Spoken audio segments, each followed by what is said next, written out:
দর্শক, কয়েকদিন থেকে বলছি যে রাজনৈতিক পরিস্থিতি কিন্তু আস্তে আস্তে জটিল আকার ধারণ করছে।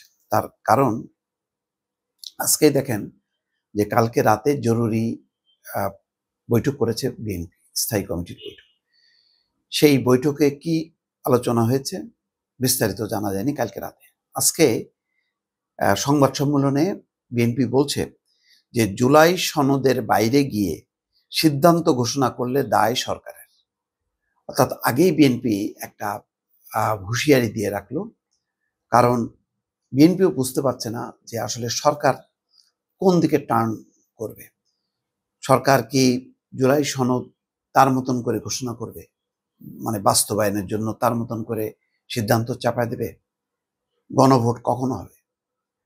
মোটামুটি একটা যেটা আলোচনা সেটা হলো নির্বাচনের দিনই গণভোট, কিন্তু তার আগে কি কি বাস্তবায়নের বিষয়ে কিভাবে আদেশ দেবে, সেটা কি সংবিধান সংসদের বাইরে গিয়ে নাকি তার আওতায়, অস্পষ্ট। সেই কারণেই বিএনপি বলছে যে জুলাই সনদের বাইরে গিয়ে সিদ্ধান্ত ঘোষণা করলে দায় সরকারের, এবং বলছে যে কোনো রাজনৈতিক দলের সেটা মানতে বাধ্যবাধকতা আর থাকবে না। জুলাই জাতীয় সনদের বাইরে গিয়ে সরকার কোনো সিদ্ধান্ত ঘোষণা করলে তার সব দায় দায়িত্ব সরকারের উপরেই বর্তাবে। সনদে স্বাক্ষরকারী কোনো রাজনৈতিক দলের পক্ষে তখন সেই সিদ্ধান্ত মান্য করার বাধ্যবাধকতা থাকবে না। মঙ্গলবার দুপুরে রাজধানীর গুলশানে বিএনপির চেয়ারপারসনের কার্যালয়ে আয়োজিত এক সংবাদ সম্মেলনে এসব কথা বলেন জ্যেষ্ঠ নেতা এবং স্থায়ী কমিটির সদস্য খন্দকার মোশাররফ হোসেন। এর আগে সোমবার রাতে গুলশানে বিএনপির চেয়ারপারসনের কার্যালয়ে দলটির স্থায়ী কমিটির সভা অনুষ্ঠিত হয়। সভায় সভাপতিত্ব করেন তারেক রহমান, বিএনপির ভারপ্রাপ্ত চেয়ারম্যান। সভায় সিদ্ধান্ত জানতে স্থায়ী কমিটি আজকে এই সংবাদ সম্মেলন করে। সংবাদ সম্মেলনে লিখিত বক্তব্যে খন্দকার মোশাররফ বলছেন, রাজনৈতিক দলগুলোর সঙ্গে জাতীয় ঐক্যমত্য কমিশনের দীর্ঘ প্রায় 1 বছর আলোচনা হয়। আলোচনার ভিত্তিতে কতিপয় নোট অফ ডিসেন্ট সহ ঐক্যমতের ভিত্তিতে রচিত জুলাই জাতীয় সনদ গত 17 অক্টোবর স্বাক্ষরিত হয়।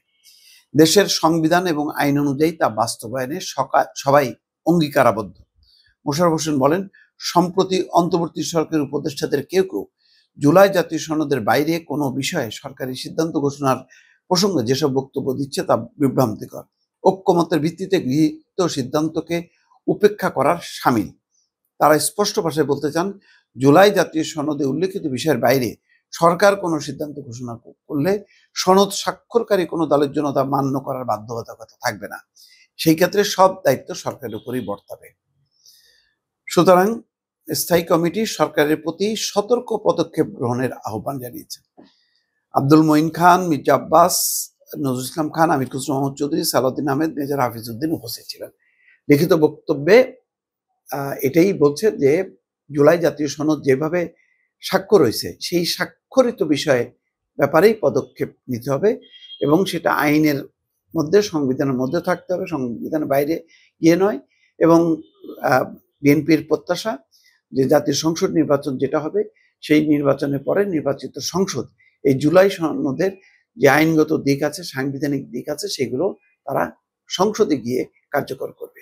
এর বাইরে গিয়ে যদি সরকার সেটি বাস্তবায়নের উদ্যোগ নেয়, তাহলে যদি জুলাই সনদের কোনো বাইরে যদি কোনো বিষয় থাকে যেখানে বিএনপির নোট অফ ডিসেন্ট আছে, তাহলে সেটা মানতে কোনো বাধ্যবাধকতা থাকবে না। এক ধরনের হুঁশিয়ারি উচ্চারণ করলো বিএনপি। দর্শক।